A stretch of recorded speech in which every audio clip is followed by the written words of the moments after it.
Good mga kabods! Dito tayo ngayon, walk naman tayo. Ba tayo kadate ngayon? Kaya lang ang kadate natin. No?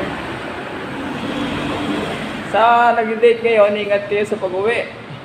Kasi mahirap na yung sa kali tayo. Kailangan siguraduhin natin ang safety natin araw-araw sa ating family.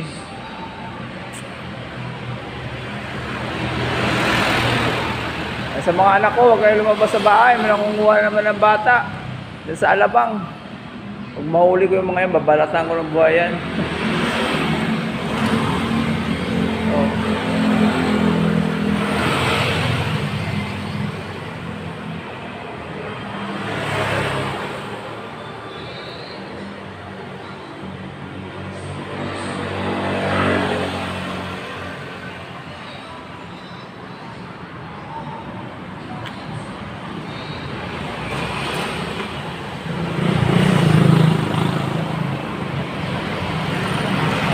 Magandang gabi mga kabads, happy Valentine's ulit. Sa walang Valentine's, pag antay-antay lang, magkakaroon ka rin. Laban lang tayo sa araw-araw.